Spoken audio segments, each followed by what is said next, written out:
Well, Iain, thank you, thank you so much for joining us for this conversation. Really appreciate it. No problem. Happy to be here, man. Yeah. Icebreaker question for you. Shoot. What is the highest place you've ever been and the lowest place you've ever been on Earth, not including flying in the air? So physically the highest. Physically, yes. Physically the lowest. Yes. Okay. So the highest I've been probably would be from one of the amusement park rides. I think at Cedar Point. They strap you in, kind of shoot you right to the sky. Yes. Have your legs dangling there. So that's I love probably that ride. Yeah, probably the hiest, and try not to pass out on the way Right. down. That one's awesome. That's and awesome. I'm not sure if Millennium Force is higher than that though too, but I don't know. Yeah. And then the lowest I've been is when I was a kid. I went to a mine, the Hershey's mine in Pennsylvania. Pretty sure. Yep. And so I remember going in there and going down and looking at the rocks. And I was obsessed with rocks for some reason as a kid. Cool. So I saw the stalagmites and stalactites there. And That's awesome. That's definitely the lowest I've been. How do they get chocolate from a mine? Good question. No, I don't. Is it? Honestly, I asked the same thing too, though, because when I asked my parents, I'm like, "Well, what, is it not like a chocolate mine?" It's like, no, it's just where it is. I was like, okay. So Good to know. Actually, is that near Scranton, Pennsylvania? it might be. Because I went there for the office to visit. Yeah, we drove past everything, and it was awesome. And then we also saw the Hershey. Yeah, so I'm a huge Office fan, but it's I hilarious. went home with not chocolate, but a bag of rocks. So I don't know if that's cooler or not, but probably not. You can eat chocolate, but if there's gold in the rocks, Hey, maybe you win. Yeah. So tell us, what type of work do you do, and how long have you been doing it? Awesome. So I guess I have 2 jobs, but my regular career is called a pathologist assistant. So I work at the hospital here in Windsor, and I've been doing that since 2010. And I'm basically the eyes and the hands of the pathologist. So I'm responsible for all the organ and tissue dissection of all surgical samples.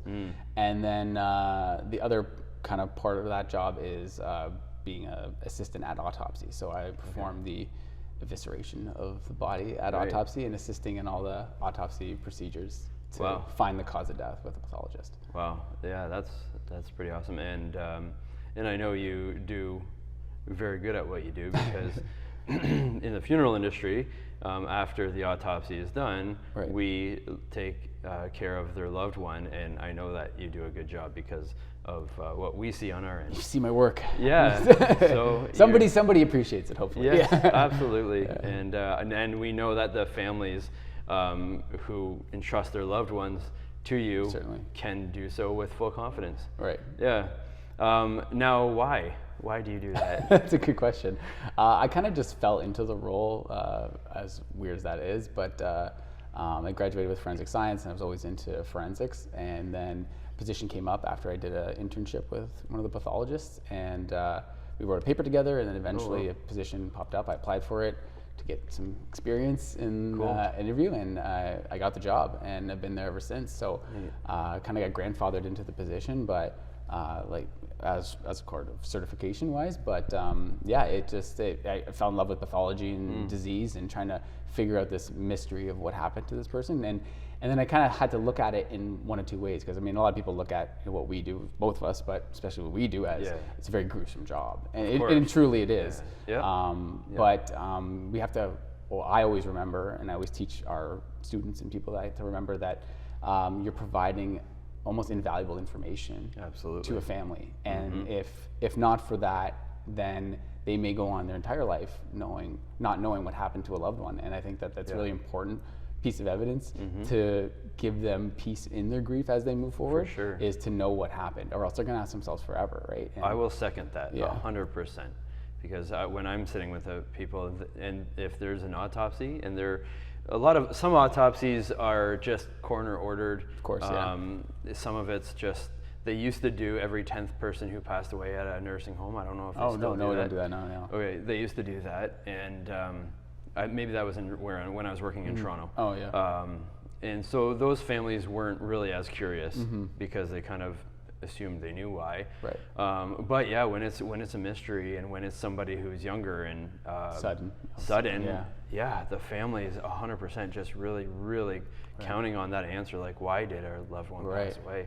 Because that can bring some closure to part of their journey. Absolutely, yeah. Yeah. Oh, wow, thank you. Yeah, no problem.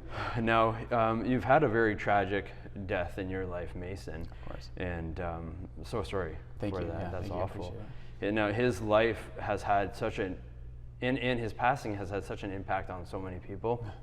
I mean, I know handfuls of people that his life and death have impacted. Now, but how has it impacted you and your perspective in life? Certainly. You know, we deal with, obviously now with the charity, we have a lot of conversations with a lot of bereaved parents and offer a lot of support with some programs that we offer. But, you know, one of the things that we talk about in a bereavement group, and one of the things that I always try to think about is that you're a different person prior to your child passing away. You know, the person you were before they passed, and then you're the person you were after your passed. There's a instant change in who you are as a person. And I don't know if that's just looking at how, you know, like you asked, like how perspective changes in life. Yeah. You know, everybody usually says, you know, you try to not sweat the small stuff and all that, but I think that's kind of a cliche.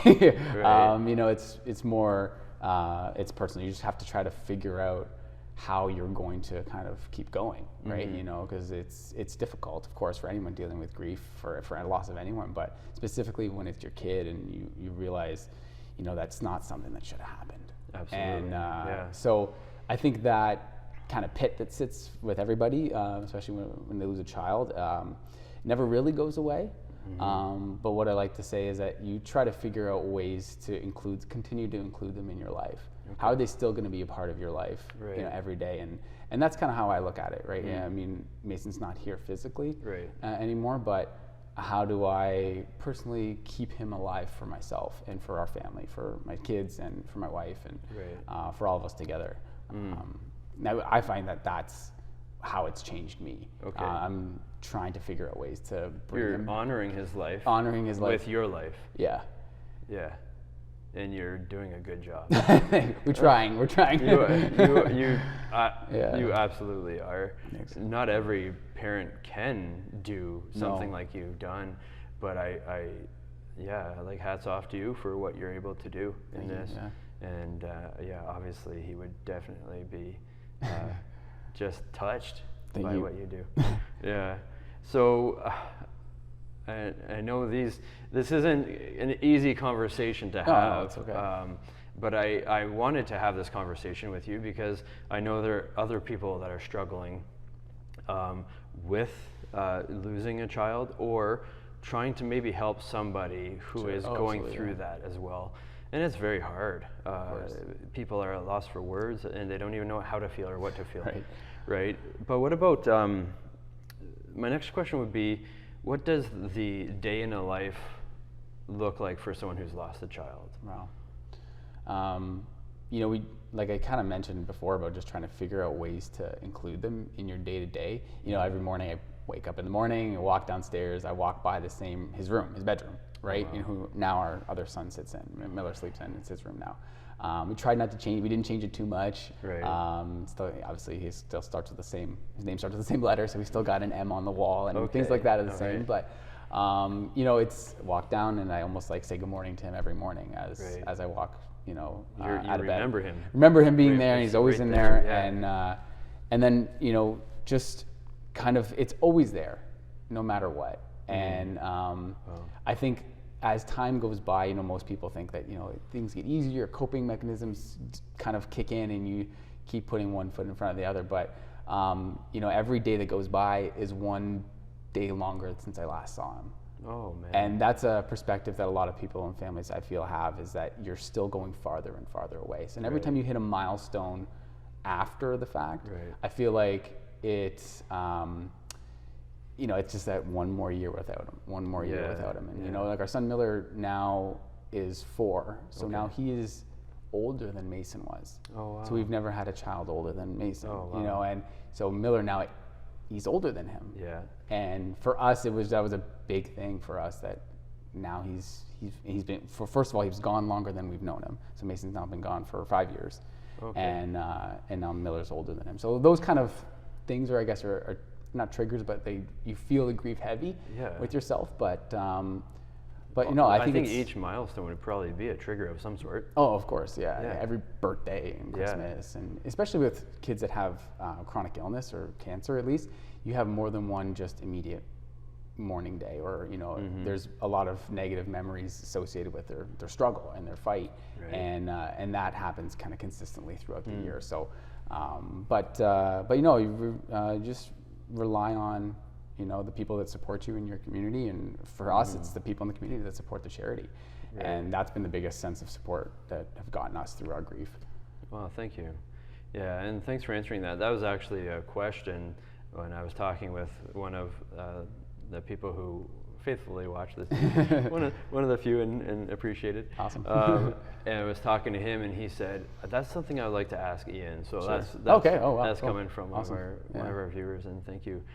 Now, though, you talked a little bit about being hit with emotion and grief, and probably more often than a lot of people would expect, who haven't been in that sort of position, right? And it is quite the feat to be able to continue walking on a daily basis, certainly, moving forward. And but now, when you do experience a wave of grief, because actually I was speaking with Doug Christia, you know Doug, and he lost Josh to childhood cancer, and he was saying, he was giving someone advice and saying, you know, it doesn't go away. It's like being on the shore and you have waves hitting 100%, you. And it doesn't go away. You might get a little bit stronger and get a little bit used to it, but it's just always there. When you do experience those waves of grief, how have you found is a good way to cope with that? Well, first of all, I want to say shout out to anybody who's watching, is putting one's foot in front of the other and still walking forward. Congratulations to you, because it's not easy. And it's an inspiration. Yeah, absolutely. It's not easy to deal with anything related to, related to that. But for me, I kind of go back to things that have kind of helped me through things. It's how strong you can be, and not how strong you can be, what you can do to endure the wave. Like kind of like Doug said, like the waves keep coming, and you might get a little better at it, but it's still there. So how are you going to brace yourself every time? And so techniques, absolutely. Like, I mean, for me personally, it's establishing routine.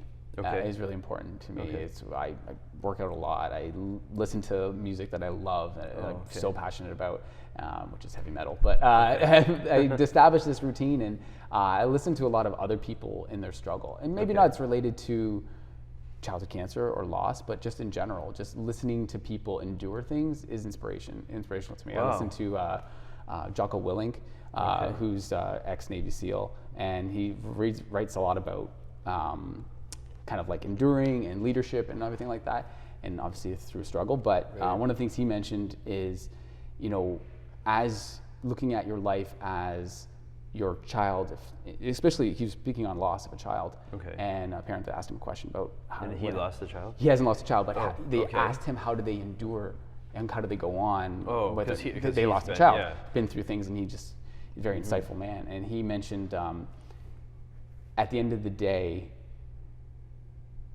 is it a goal of yours to make your child proud of you? And he worded it much more eloquently than I just did. But ultimately, that notion of I'm going to do my best to make my kid proud of me, and it's on any level, whatever that took. I want them to be proud of me in my life now. And you go on in your life and you make them proud. And I hold on to that. He said it once, and I just held on to that. And I'm like, I'm going to do everything I can to make Mason proud of me. And I hope and I know he is. But I kind of keep that mantra. Yeah. Wow. No, that's good. And no one can be perfect. And, absolutely not. And no, I appreciate that. And I just think to myself, okay, what if you do something that you feel like you may have been a disappointment, but then you have to also, I think, realize he loves you no matter Right. what. Yeah, Like, exactly, right? yeah. Right? And now you have 2 other children. Yeah. We mess up sometimes. Oh, for sure. And they're so forgiving. Yeah, I know. They're so forgiving. So we gotta make them proud, but at the same time have grace. Have grace in yourself, grace for sure. yourself. Yeah, absolutely. Yeah, no, those are some of the things that I Yeah. use that help me get through it. And then leaning on your partner, right? I mean, there's days Yeah. that certainly I'll be feeling, stronger about what's happening, and Right. there's days that she's going to need help with it. And For luckily, sure. I've had an amazing partner this whole time with Chantal, and she's been just the best through everything for me, and I've been there for her. So we had this mutual understanding that our lives are going to be different now, and we need to be there for each other. And from day one, it's always been like that. So That's amazing. Can you tell us a little bit about Chantal, and then maybe even your guys' journey briefly? Yeah, of course, right? Certainly, obviously, I've been with Chantal since, she always likes to say since she was 16, but no. Chantal joined the band, and she was our bass player in our band, and we met. Oh, fell for the drummer. Yeah, I know, the rhythm section, the bass player and the drummer got together. Very good. But we were together in the band for a little while as friends, and then, one thing led to another, and we started going out, and then, long story short, we had Mason in 2012 and got married and family, and everything was perfect. We had this little family. As young parents, we were in our early 20s. Right. And and then, obviously Mason got sick shortly after, and obviously we've been together ever since. But she's love of my life, and got my dream girl, and I'm happy. That's amazing. That's great. But you guys are going to have something that a lot of couples, I think, in some aspects, wish they'd be able to have, but would never want to go through the battle to get it. Of course, yeah. And that special bond that you two are going to have is beyond. It's something we talk about. We do talk about often, that a lot of people ask us, well, how did you stay together? Because it happens to a lot of families where they have a huge wrench thrown into their lives, and especially struggling part, and then it separates the two, right? And it happens. It's not uncommon, but for us, we just said, hey, we got to have this. We got to have us on lock so we can be the best we can for Mason while he was going through that, and then it just followed after he passed, and that's we good. just had to stay strong for him and be together for it. So good stuff. Now, going through grief and going through those difficult times, what did you find maybe helpful? You already mentioned the one thing, but helpful that other people can do or say. Right. Because, I mean, let's face it, man, when someone's going through a difficult time like that, it's people don't know what to say. 100%. They don't know what to do. They don't know what to say. And especially if they haven't gone through it themselves. Right. And sometimes you lose friends and stuff, but I want to be able to try to help people supporting the griefer or supporting the struggling person. Yeah. So what could be maybe just something that would be a little bit helpful for? I think it's funny that you said it, because I feel like during times of grief where someone passes away and everybody struggles to find the right words to say, and it was, there's no right words or whatever, right? But you always want to say something that's more kind of like endearing to the person who's grieving. Like, you want to, instead of just I'm sorry, like I'm sorry, it never seems like enough for somebody when you're the one giving the condolences to.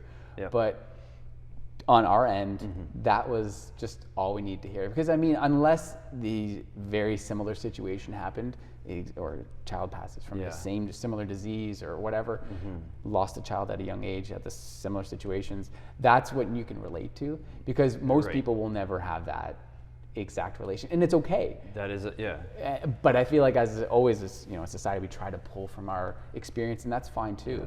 Kind of sharing as well in a struggle sometimes helps, if it is a very similar situation. So one of the things we do when we reach out to a family that just loses a child is we have bereavement support, and sharing kind of in that process what you're going through.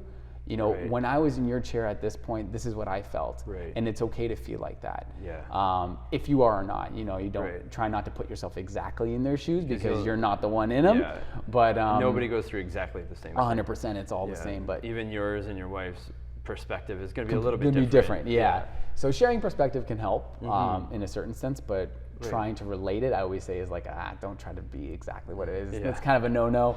But Yeah. but just that, hey, I'm here for you if you need anything. And a lot of people won't ask for things, right? Yeah. But Now about that, I was reading a book on grief recently, and he said one of his recommendations was, don't tell the grieving person, if you need anything, call me. yes, worse. Is it yeah, it is. So don't say that. True. Why? Because the effort, I think, to reach out for help Yes. is they're most likely never going to do. So you're putting the burden Yes. on the griever 100%. to reach out to you instead. Sorry, to go back to what you said about saying I'm sorry, and I mean, I've had discussions with my wife about this, because when we go to friends' visitations or funerals, she's like, oh, I feel awkward, I don't know what to say. And I said, do you feel sorry for them? She goes, yeah. Tell them you're sorry. That's it. She goes, is that enough? Yes, that's enough. That's and if they're open to it, embrace. Right. Just tell them and mean it, because say it from the heart. And I forget where I was going with that other part. I cut myself. But yeah, no, thank you. So now's your chance, Iain, to ask me, Daniel, the funeral director, anything that you like. All right. So obviously we're both in the, I guess, death industry. Yeah. What is the most common misconception that you overhear about being a funeral director? First thing that pops to my mind is that funeral directors make tons of money. That is such a misconception. Right. They're like, oh, I've heard it so many times. Be like, they kind of sneer and they go, wow, you drive that nice car and you wear that nice suit, and you're writing this huge contracts, and you guys are making all kinds of money. Not true. Not true. You can actually Google it. Average funeral director salary. And now I am thankful. I am provided for, and I'm so thankful that like I have the means to put a roof over the head of my family and feed them and put clothes on, and I'm very blessed. But if you do an average, probably funeral director salary, I think you come up with between $35,000 and $60,000 is an average salary. But people are thinking you're making 6 digits kind of thing, right? And not entirely true. Not entirely true.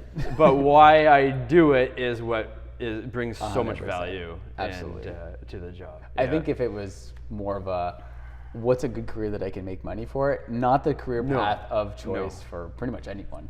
No, of course there's not. much better ways to make money. 100%. Yeah. I could have gone worked in the factory, of course, and making decent money. I could have worked at the border, or I mean, there's so many. There's a lot of options. There is a lot of options.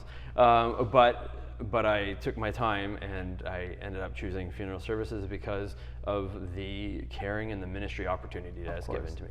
I think it's a really, I believe it to be an underrated career in terms of the effect it has on people. Everybody says they don't like funerals. Of course, there's a common thing, right? Yeah. Oh, I hate funerals, or whatever. Well, nobody loves them. No. But let's just say I hope not. Hopefully not. If someone loves them, I don't want to be around you too much. But I think that, and a lot of people don't even think about their own funeral or whatever is going to happen to them. And I don't want a funeral, this and that. But I think the after effect of it, it's such an integral role in society that we play, where the time period where you do take the time to do what's right in terms of service, I think is always rewarding at the end of it. You don't think about it at the time because there's a lot of chaos, and it's a really emotional, small period of time. But looking back, especially for us, looking back on the funeral we had for Mason, and if we hadn't done it, how would I feel? I mean, it's hard to say now, but